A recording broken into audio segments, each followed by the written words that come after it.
Hello and warm welcome to Consulting Without Borders Perspectives. Today is our 28th episode. I'm Victoria Olskaya, your host and moderator for today's show.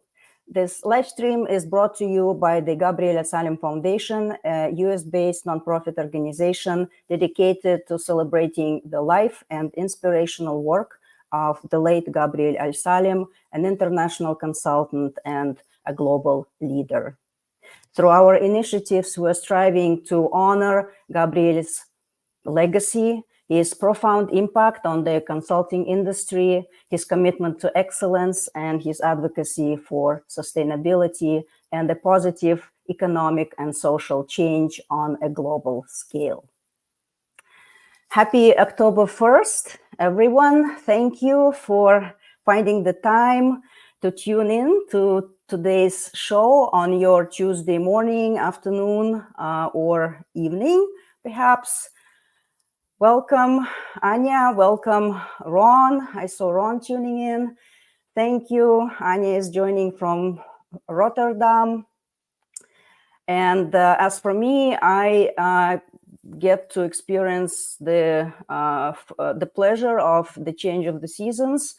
I am experiencing a little bit of rain and the cold weather as it is officially fall now, because I am actually in Utrecht, the Netherlands, where it has been raining. So please put on in the comments where you are tuning in from so that we can see. Thank you. Also, a huge shout out to those of you who are tuning in to the replay of this episode. Welcome. Today, we are live, as usual, on Facebook, LinkedIn, YouTube. And so please feel free to engage with us by asking questions and sharing your own perspectives. And if you're enjoying what you're seeing, please don't forget to hit the like button. That means the world to us. And it also helps to spread the word about this live stream a little bit further. Today, I am absolutely thrilled to have a guest speaker who is one of the winners of the Gabriel Al-Salem Foundation's International Award for Excellence in Consulting of this year. He received an award on February 1st when we do our collaborative event in the category of human rights, youth integration, for his incredible work in enhancing employability of youth, and also for his commitment to raising educational standards and job readiness among youth. He is a professor, he is an expert and advisor in the area of productivity and technical and vocational education and training. He served in various roles, including Vice President of the Institute of Management Consultants of India, and also as President of the Institute for Consultancy and Productivity Research. I would like to welcome here Dr. Sunil Abrol. Hello, Dr. Abrol. Thank you so much again for finding the time to be here with us and to share more information about the great work that you've been doing.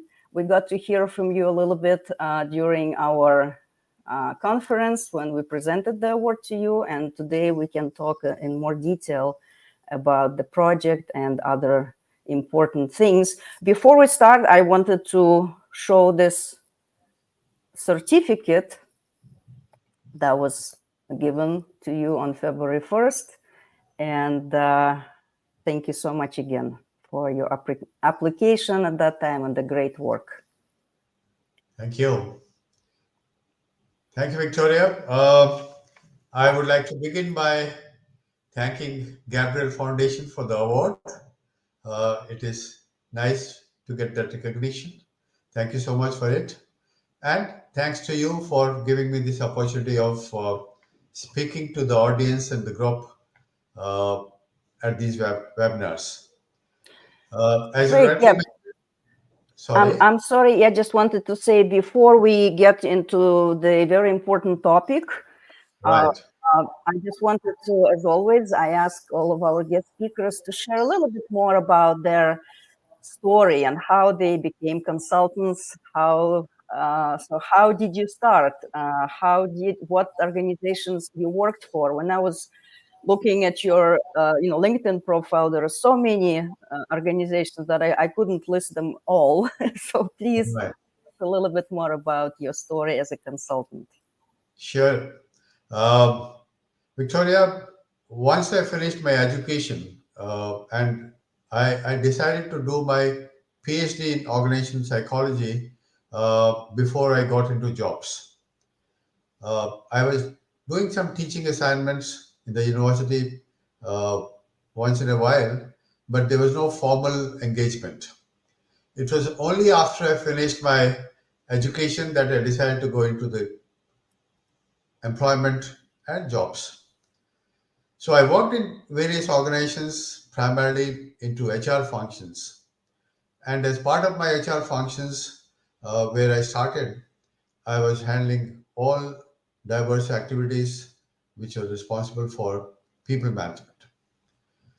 As I grew, after about 5 years in my career, I got additional responsibilities and I diversified into marketing, diversified into information technology applications for organizations, diversified into legal and commercial activities, diversified into finance, uh, IPR, and marketing and business development. So, in about 20 years' time, I was at the top, heading the organizations and managing multiple functions. So, during this almost 30 years of my employment, one of the things which I was fascinated about was giving back to the society. And I did that by participating in training programs or conferences or education programs by various professional bodies or educational institutions, B schools. So I would spend my weekends by which is basically the holiday time for office goers. So I would spend my weekends by uh, spending time for these activities. So that was my passion, that was my love to train people, to educate people, and to share knowledge and experiences with people at different forums. And towards the end of my career, my last 5 years of my career were as head of an organization which was part of the Government of India, Department of Science and Technology, which was responsible for promoting consulting in government. So I was primarily responsible for promoting consulting in government. And as part of that responsibility, this organization, uh, CDC, Consultancy Development Center, was responsible for organizing uh, various capacity building programs for the government officials in terms of how to engage consultants, how to use consultants, and how to undertake consulting activities. They were both clients as well as experts because there were a number of laboratories of the government which were having technologies and they were experts who could actually help industry and other stakeholders in various activities. We were also doing education programs and training programs for younger generation for them to become consultants. We were also building quality into consulting ecosystem by uh, evaluating and certifying consultants and consulting organizations. And we were also responsible for advocating and helping various government departments and ministries in selection of consultants. So that was the end of my career in the government, which was about, I would say, 13, 14 years back. And After I finished my career, I had multiple options to get into jobs or take full-time responsibilities as a professor or consultant or employee. But I decided to be a freelance consultant and work with multiple organizations.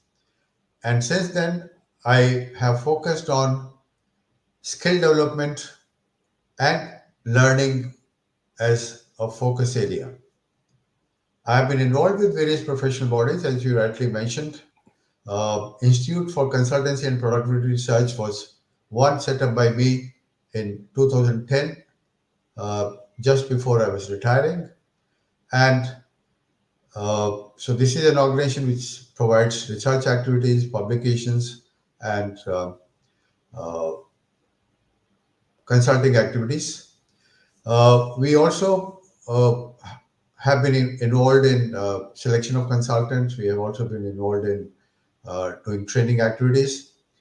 Besides that, I'm involved with multiple international bodies in terms of organizing events, organizing knowledge dissemination programs, publication. For example, I'm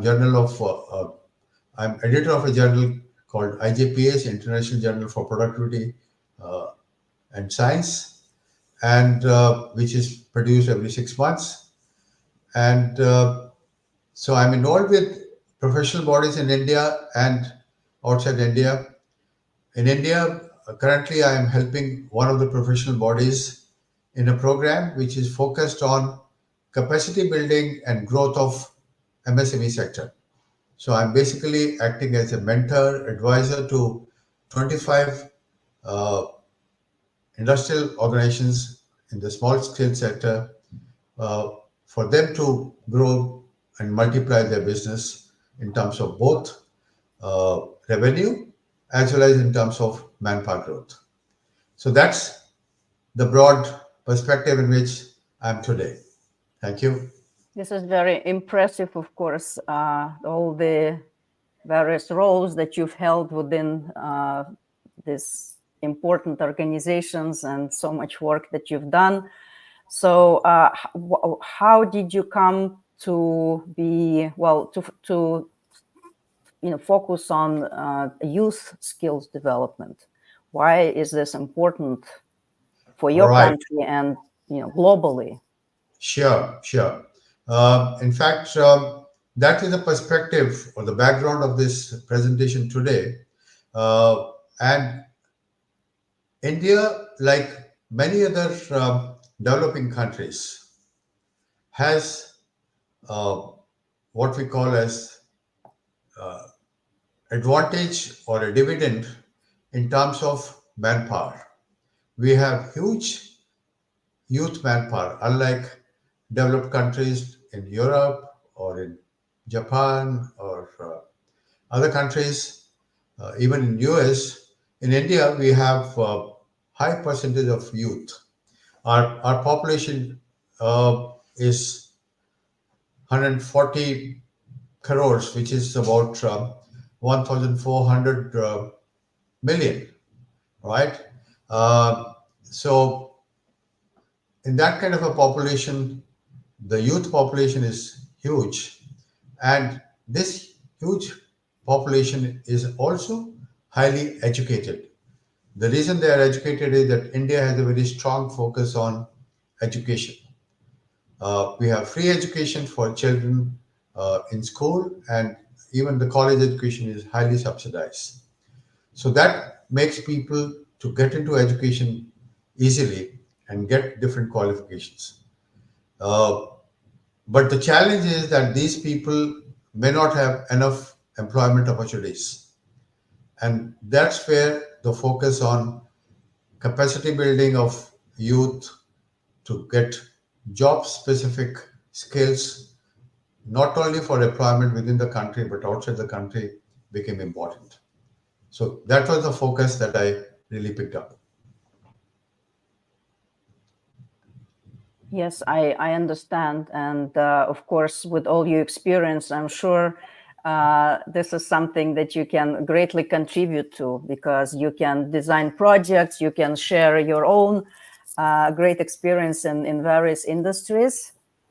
Very right. And yeah, so maybe we can then start talking about, I know you prepared a few slides for us, and also it would be wonderful to hear a little bit more about the project that you submitted for our Sure. award, and the one that got that won the nomination for in the human rights youth integration category.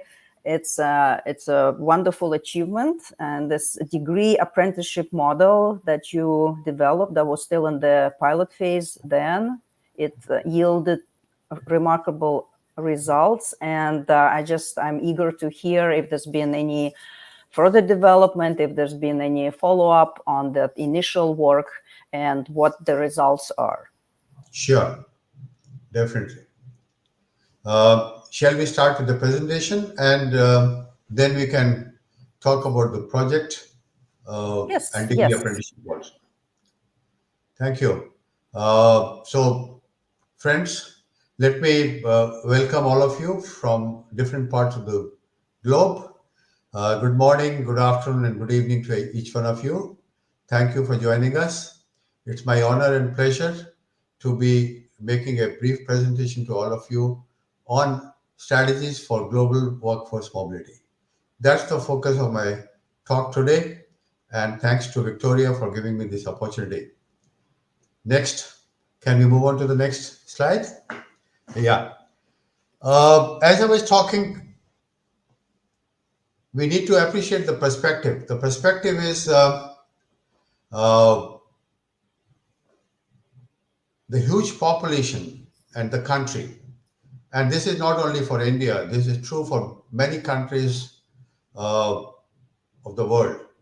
Countries which are in the SAARC region, for example, Bangladesh, Pakistan, Sri Lanka, Malaysia, Indonesia, all these countries, Thailand, all of them have similar population in terms of huge youth population. And then you have African countries who again have similar challenges in terms of huge manpower, huge youth numbers, and lack of opportunities within the country for those people to grow. If you look at India, as I was mentioning, we have a large education system. We have 1,400 universities. And these 1,400 universities, which are spread over different states or different parts of the country, they admit almost about 40 million people every year. And out of these 40 million people, we have about 10 million passing out every year. These are all graduates, right? So graduates, postgraduates, they all number to 10 million. Out of which there are about 1.5 million who are undertaking engineering programs like diplomas in engineering or degree in engineering across disciplines, mechanical, electrical, civil, computer science, etc. Now, with that kind of numbers, people passing out, and again, I'm not talking about yet another category, which is almost the same numbers. And that category is people who did not go to the universities, people who dropped out after school or during school, or maybe some people who did not even go to the school. So that constitutes another 10 million younger people. So what we are talking about is 20 million people every year getting ready and looking for employment opportunities. That's the challenge that we are basically trying to address as a country. And this is a challenge which many other countries also are facing. So what I'm going to speak is not only relevant to India, but is also relevant to all developing countries, all large companies, countries who have huge populations, but not enough jobs for those people. Next slide, Anya. So in order to manage this manpower dividend, India decided to move from education to employability. And it is in 2009 that the government of India decided to set up the first body for promoting skill development. It was called National Skill Development Corporation. And I was invited to be part of that initiative. And because of my commitment in the government, I declined that proposal and continued with my consulting assignment. So this body, NSDC, which was set up by the government in collaboration with or with support of three industry bodies: CII, which is the Confederation of Indian Industries; FICCI, which is the Federation of Indian Chamber of Commerce and Industries; and SHM, which is an association of Indian industry. So these three bodies came together to support the government initiative to set up an organization which will promote skilling, because the concept was very clear that Indian youth have the competence, they have the capability, they have the knowledge, but they don't have the skills to perform. They don't have the job specific capabilities to perform the task that they're expected to perform. So, in order to give people job specific skills, this organization was created. And this organization set up using the model which was being practiced in other countries, particularly United Kingdom, to create a number of sector skill councils. So 39 sector skill councils were created by NSDC to begin with. Today they have merged 5 of them and brought the number down because there was overlaps. So these 39 sector skill councils were supposed to basically create skill development courses for the respective sectors. For example, you have automobiles, telecom, construction, healthcare. Like that, there were 39 industry sectors. Management was one of them. And I happened to be the one who initiated, after my retirement, the process for setting up the Management Sector Skill Council. And this is the Sector Skill Council which is responsible for developing trainers, developing assessors, and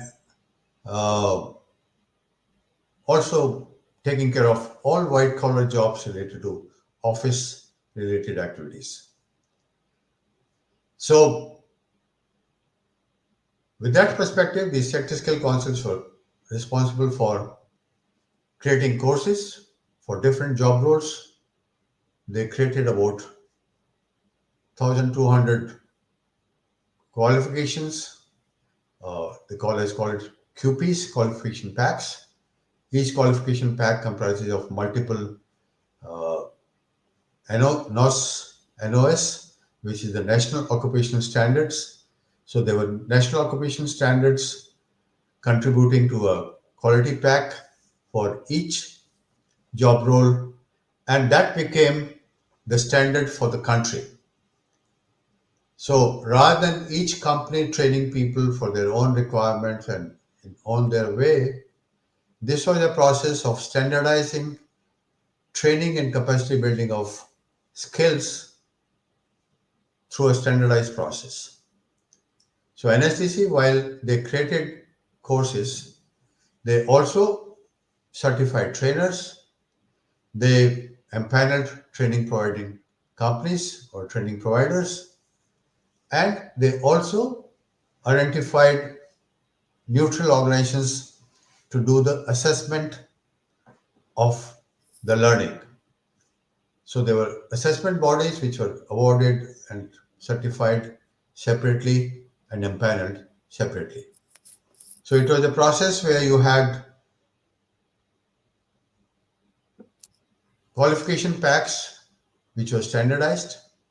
You had trainers who were trained to deliver that standardized training packs. Then there were training providers who were supposed to organize, engage the students, hire the students, bring them to the classrooms or workplace, and train those people. And then we had assessment bodies to assess, where assessors were empaneled by the assessment bodies. And these were mostly the industry experts. So the trainers as well as the assessors were the people from the industry. And they would assess people and then certify people in terms of whether they are qualified or not qualified to do the job. Based on that, the certification will be issued, which is a national certification recognized by employers and issued by the government with a government logo. 2014, the government of India decided to have a bigger action into skilling, and they created a ministry only focusing on skill development and entrepreneurship. And that is the time a couple of other initiatives were also taken. A body called NCVET was set up to act as a regulator for skill development. So all the standards, all the quality assurance work is today undertaken by NCVT. And then in 2020, the government also decided to modify its education policy. So we had a new education policy 2020, which brought in many changes in terms of skill development becoming part of employment and part of education. And for that, a couple of things were done. Number one, the universities and colleges were told to review their curriculums and to include in the curriculum component of skill development. Second, the government also advised the universities to include weightage for skill programs or extracurricular activities in the weightage for award of degrees. Up to 50% credits can be taken from courses which are not related to your core subject. So for example, if I'm doing BSc Physics honors, I don't have to take all physics courses.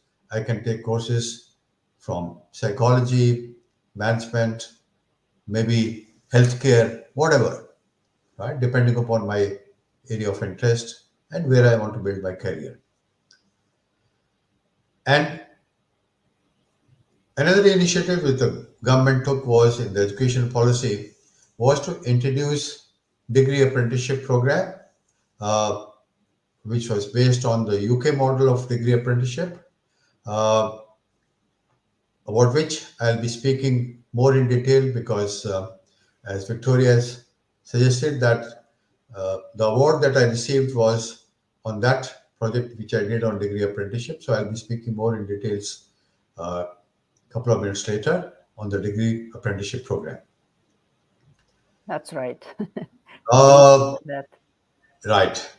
And then the government also decided to make the courses interdisciplinary so that students, when they come out of their uh, colleges, have more diverse opportunities rather than very narrow opening only in the area of the discipline in which they have the qualification.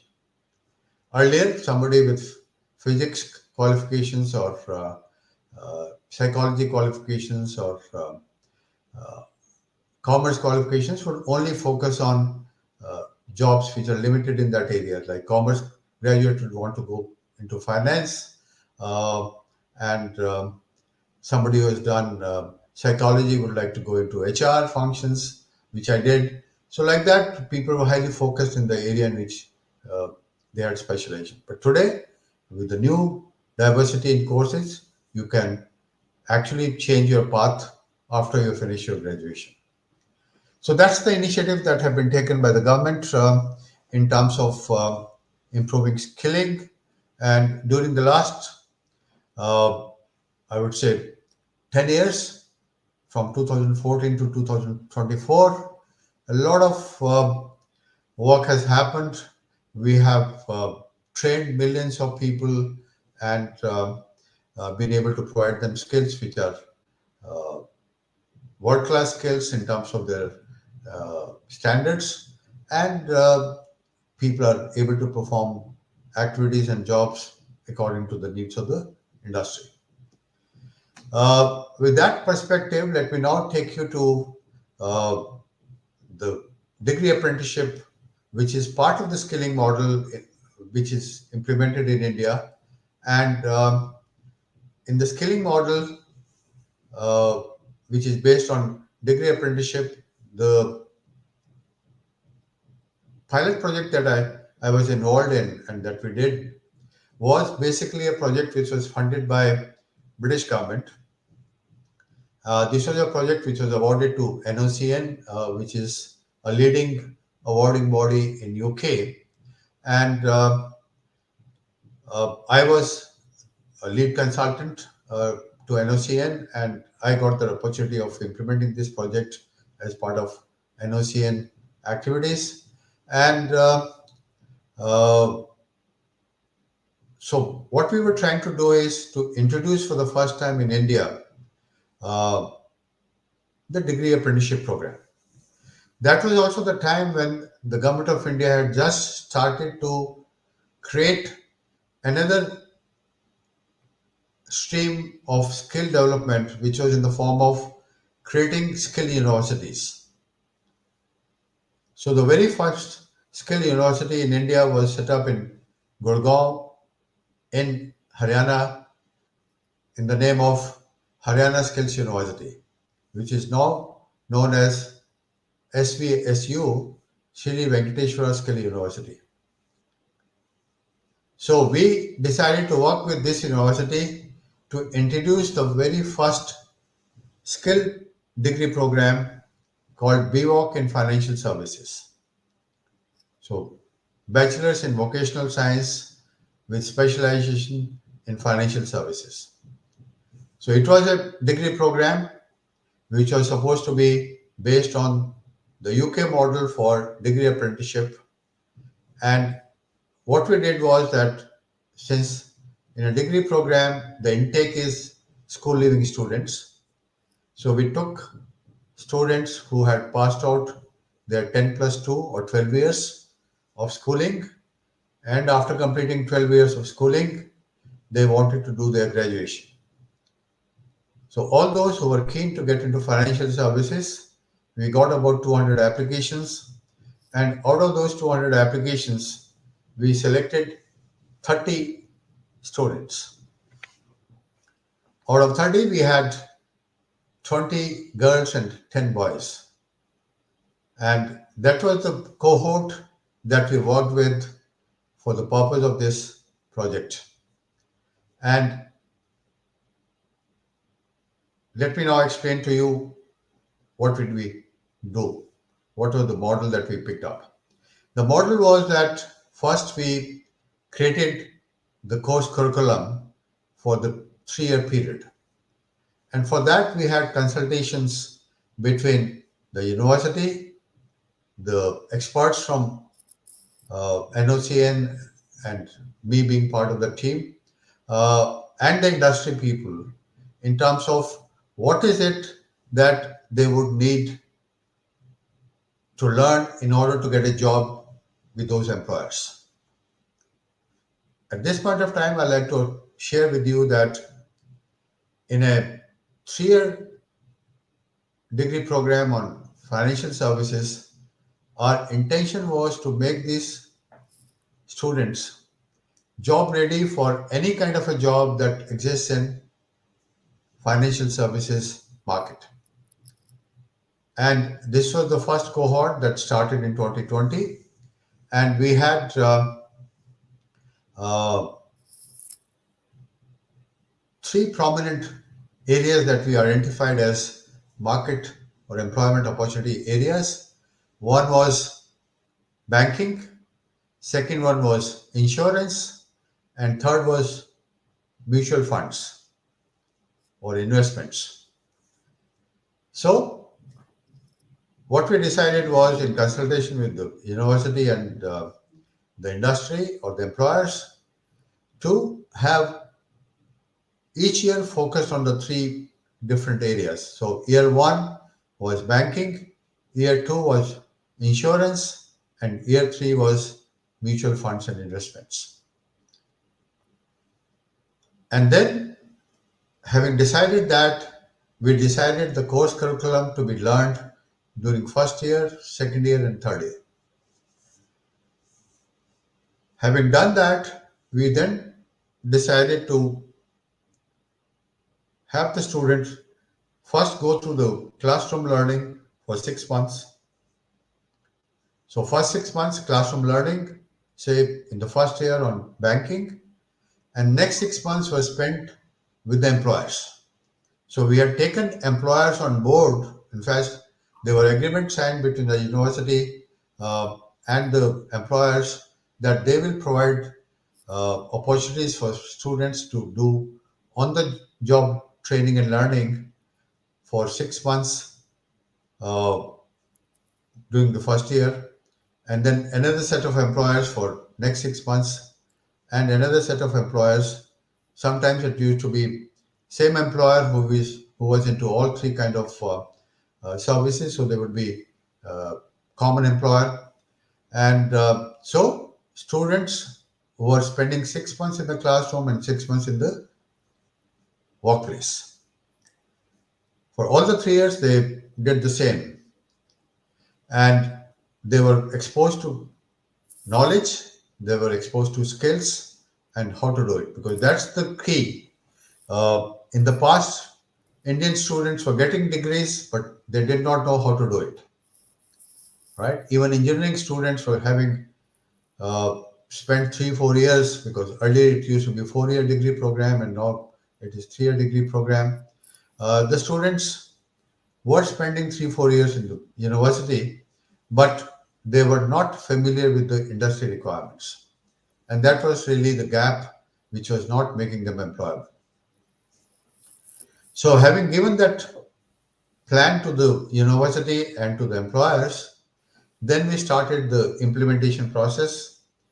And in the implementation, the first thing that we did was to train the faculty how to deliver the content that was supposed to be delivered, because the content that we had created was benchmarked with international practices.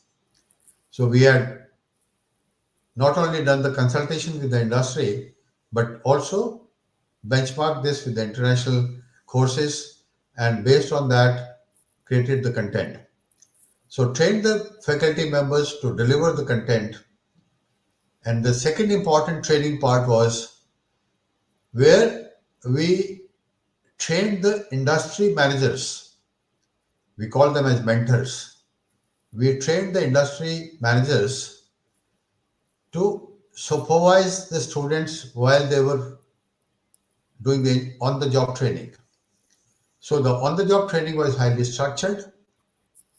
The managers from the company were trained and told what to be trained to these students, what should they learn at the end of the day.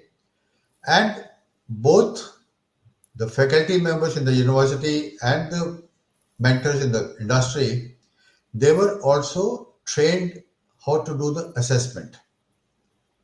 The tools for assessment were developed by the consultant, and those tools were given to the faculty members and industry mentors so that they could periodically do both formative assessment as well as summative assessment. So we were doing both formative and summative assessment to ensure that the students were learning what they were supposed to be learning. And on the basis of a cumulative learning process, at the end of 3 years, the students got their qualifications. So, what is great about this model? The greatness of this model is, number one, it helps students to learn knowledge and skills that are required by the industry. So they're highly industry oriented and not academic oriented. Number two, they were futuristic because the inputs of the best practices globally in terms of education and courses, plus the industry requirements for time to come, were taken into consideration while developing the courses. And third, that students had an opportunity of learning hands-on experience of what to do in terms of application of the learning. And that's what helped in their becoming employable. And I'm happy to report that out of these 30 students who went through this first cohort, 23 of them were absorbed by the companies that they had actually gone for apprenticeship program, right? Other 7 people found jobs in other places. So it's a very powerful way of making students employable. And now I'll talk for maybe another 5-7 minutes before I hand over to Victoria for questions. I was thinking, maybe we can just address some of the comments that's been coming in, specifically from Ron Finch, who is joining us from Italy. You just said that it was quite remarkable that in the pilot phase of the project, out of 30 students, 23, correctly? That's 25, right. they were employed by the companies where they basically did the on-the-job training. And Right. Ron was also commenting then that in Canada, where he's from, maybe we can have that comment. It's actually the internships programs also offered by the university cooperative, and it's common for the sponsoring companies that offered internships to hire many students upon graduation. Is this similar to how it worked out in the degree apprenticeship model? Yeah, slightly different, Victoria, because the practice in US, Canada, and other countries, developed countries, is that students do internship in the final year of their degree program or third year of their degree program, where they spend time with the university. For example, my son did his MS with US University and in California. And while he was there, he was getting his internship with the university industry people. And after he finished his internship, he got the job in the same company. So that's a practice which is already there in the developed countries. But in developing countries, that practice is lacking. It was missing. And that is the component which the degree apprenticeship is trying to address, where people can get exposure to the industry while they are studying. All right. So it's sort of similar to what developed countries, as you call them, the US, Canada, perhaps Europe, similar to internships in those countries, right? So this on-the-job training But I Yeah. understand that under the degree apprenticeship model, that's even more intense, because every year the students Yes, get to work for 6 months. So the that's six right. months of theory, knowledge, and then 6 months of actually working in the real environment, Exactly. like the company. Exactly. So Because the mhm, UK and the Canada model that we are referring to, their students only spend 6 months for apprenticeship. Whereas here the student is spending time in every year, and it is almost 50% of his education time. right. So it's very intense. So they really come out with good skills they can put on their resume, that they have actual work experience, which is most companies are looking for. They always put Exactly. at least 1-2 years of work experience to get hired. If you come with zero work experience, it's getting very hard to get hired. Yes. Yeah, Victoria, you will appreciate the perspective of the employer. You see, what happens is the employer gets job ready person on day one. So the employer is not expected to spend any time in training that person or inducting that person to the job requirements. And I'm sure all of us appreciate that most of the time employers have different kinds of induction programs.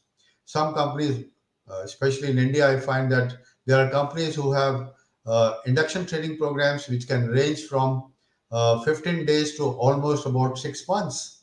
So, if a company is spending time in training people before they can become productive, it's a huge investment from the employer. And with the degree apprenticeship program, the employer actually is avoiding that 6 months of wastage and is able to make people productive on day one.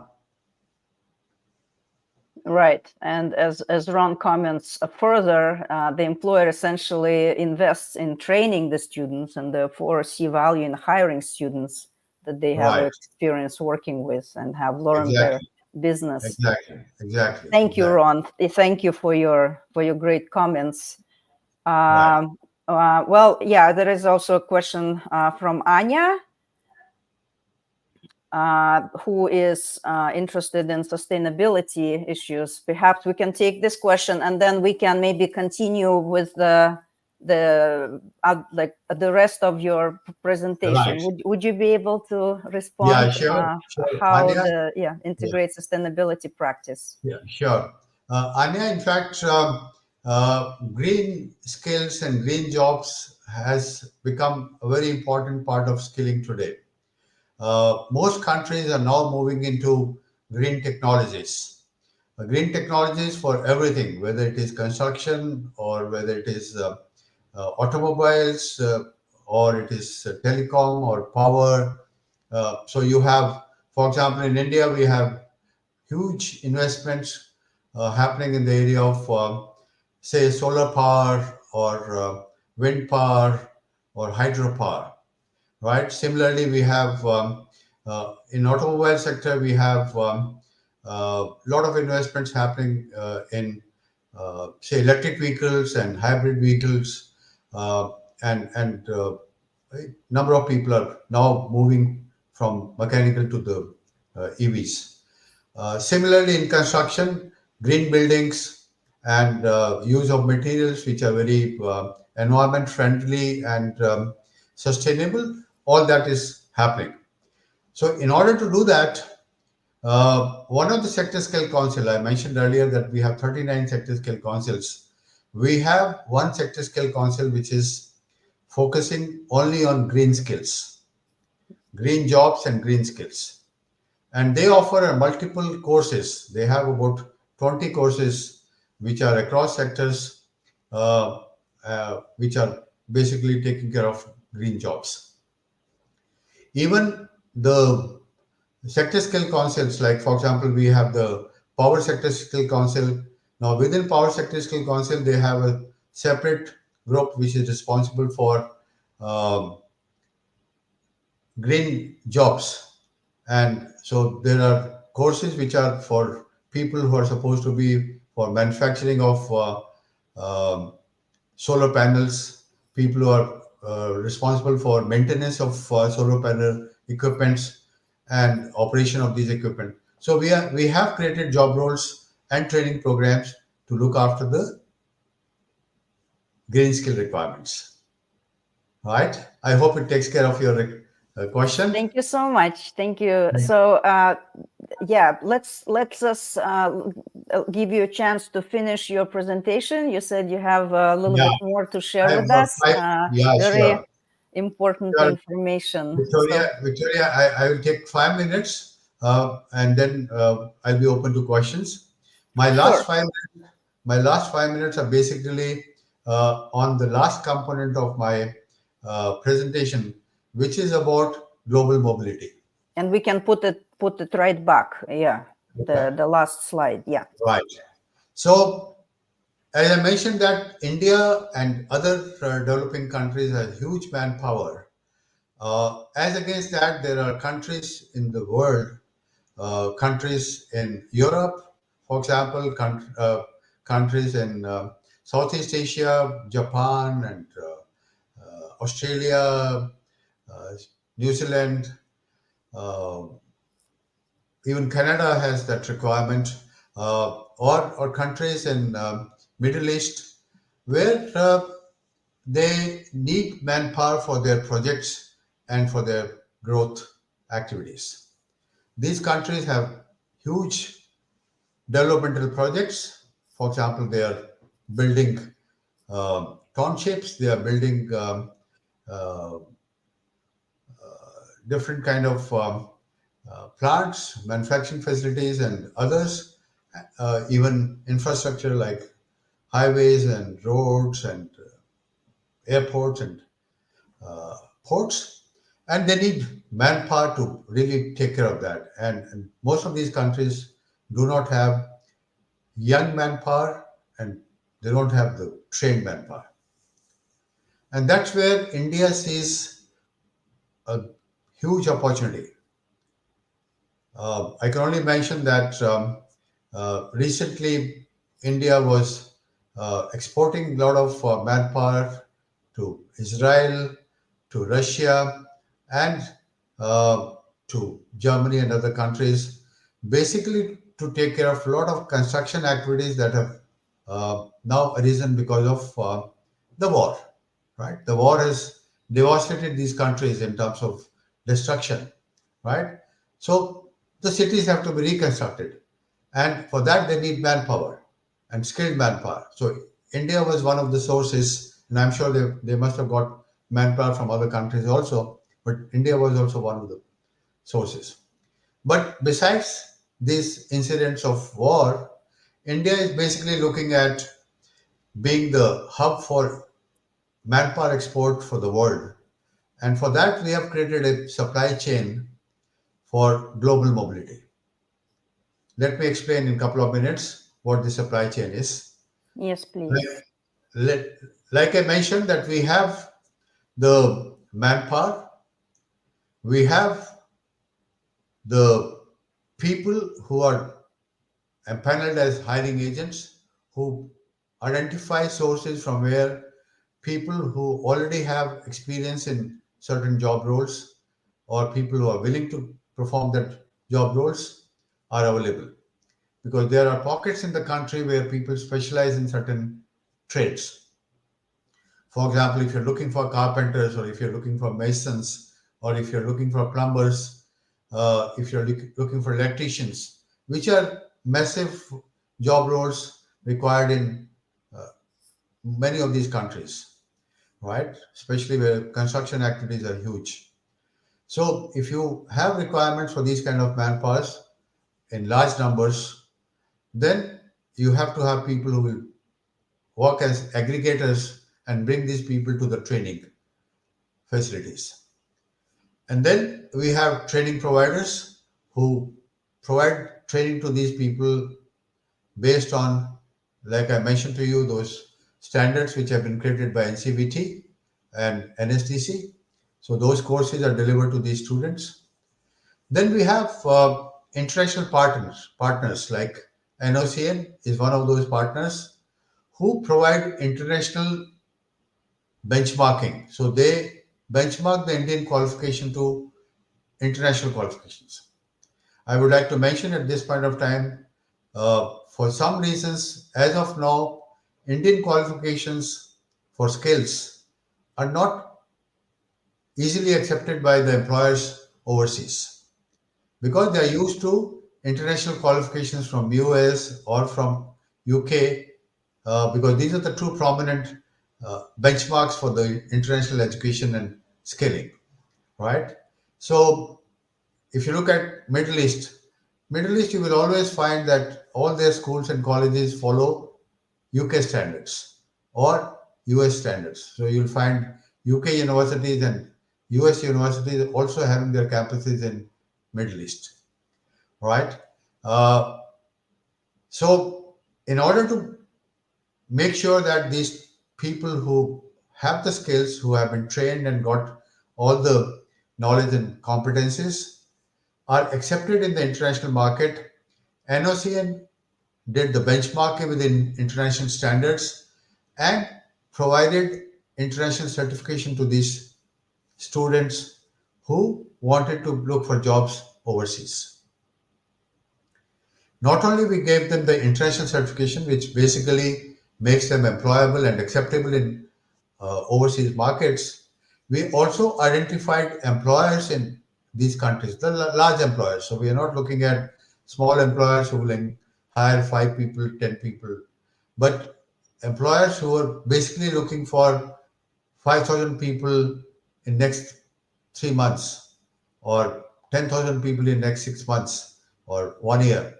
So those kind of employers, and they were employers who were looking for these 10,000 or 5,000 people in maybe 20 different jobs.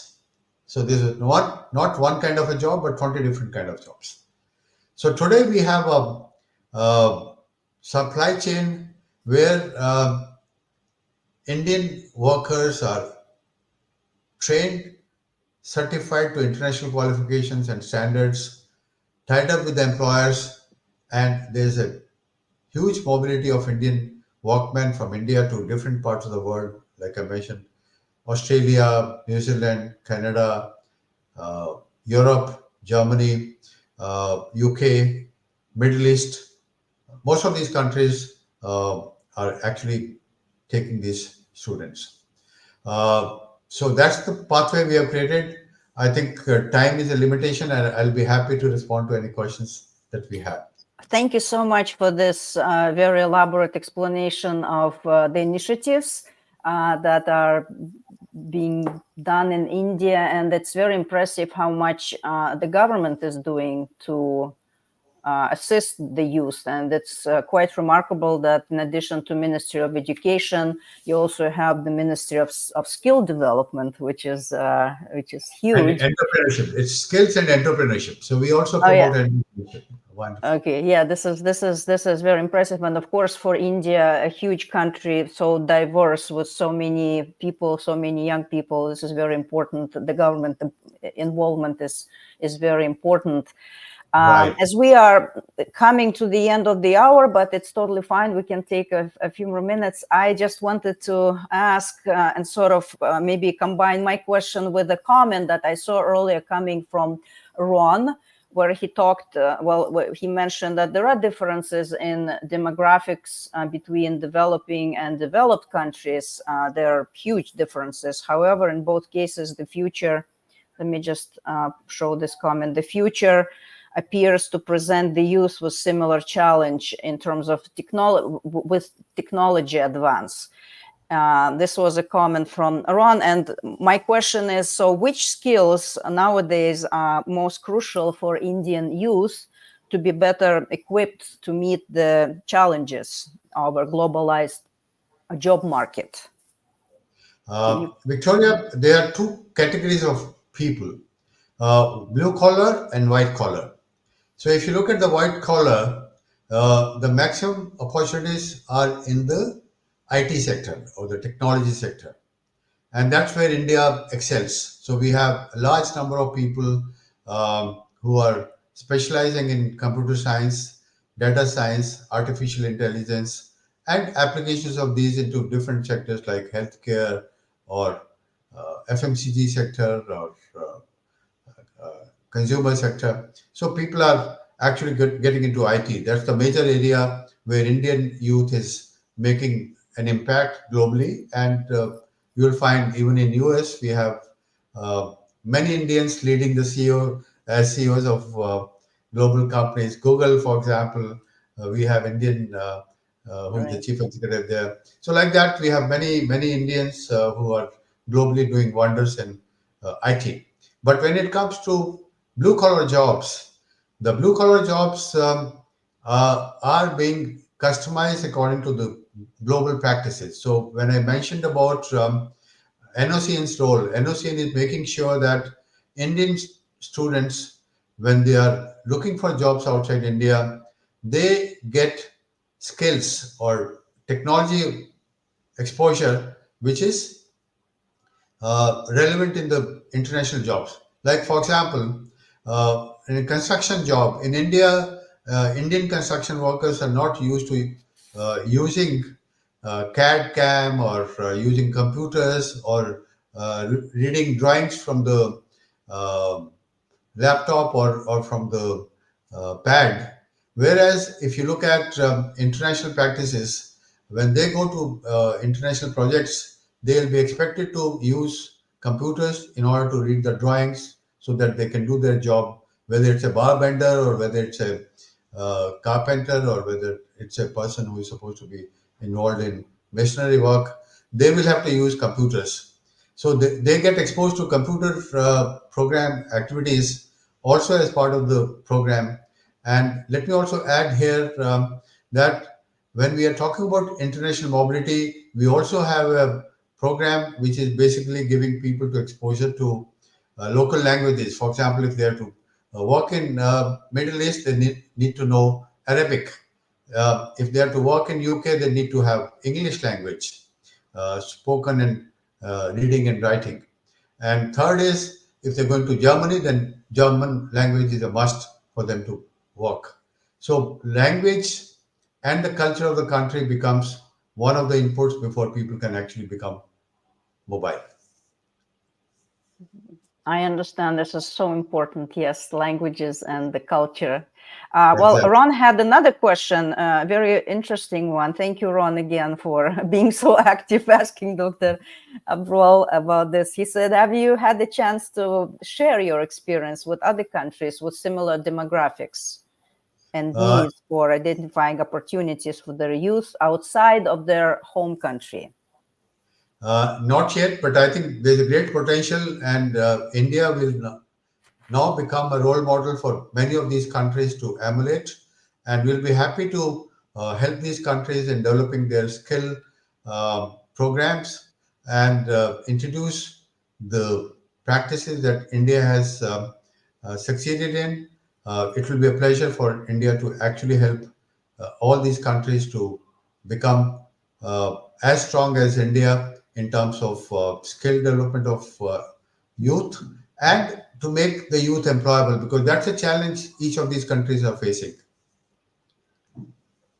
This is great. This is very important. So yeah, I thank you so much again for giving us this great overview of what is happening in terms of skills development and youth integration in India, and also how it can be applied to the international job markets. We are already past the hour, but it's such a big topic that there is just so much to talk about.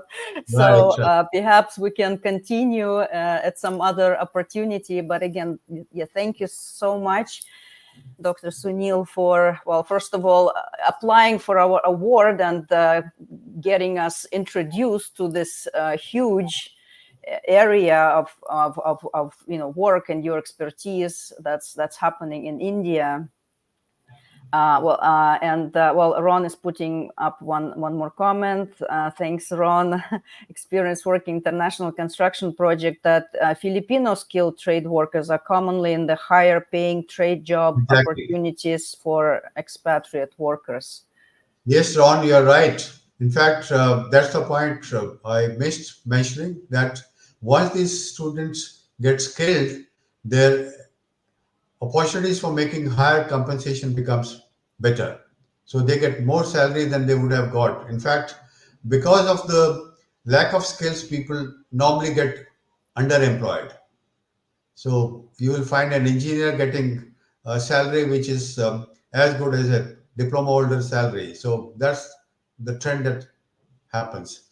So you're very right that once people get skilled, their opportunities to make more money also increases. Thank you so much. Thank you. And thank you from Ron as well for answering his questions. And Ron, we appreciate you very much joining us all the way from Italy. Thank you. Thank you very much. So as we have to be finishing, as we already passed our regular hour. Again, thank you so much for applying for our award. Thank you for finding the time to talk more about your amazing work in India with the global perspective in mind. Thank you, Dr. Sunil Abrol, for joining us. Also, thank you to our viewers who joined us today and to those who will be watching the replay of this episode. Thank you also to Anya Al-Salem, who's been handling the technical side of this broadcast from behind the scenes. Before we wrap up, I just wanted to remind all of you that the Gabriel Al-Salem Foundation continues to accept applications for our annual International Award for Excellence in Consulting. You can find all of the details on our website, but just briefly, we've been running this award annually since 2011. The winners are announced and celebrated during our February 1st annual collaborative event. And again, for more information, how to apply, eligibility criteria, and the evaluation process, you can go to the foundation's website, and it's right here on the screen. This award is for professional consultants who deliver outstanding results. And we especially like the projects that are focusing on the United Nations Sustainability Development Goals, with the focus on such categories as environmental responsibility, human rights, ethical, social responsibility, and philanthropic responsibility. So please send us your applications. We'll be happy to review them. We'll be happy to celebrate excellence in consulting. And as we're wrapping up, please stay tuned for our next episode, which is coming up on the 1st of November. So please follow our announcements and join us later. And for now, I just wanted to wish all of you a fantastic month of October. Please take care. Goodbye. And thank you, Dr. Sunil, again for your time. Thank you, Victoria. Thank you, Anya. Thank you very much. Thank you. We'll be in touch. All the very best. Sure. Thank you. Bye-bye. Take care. Bye-bye.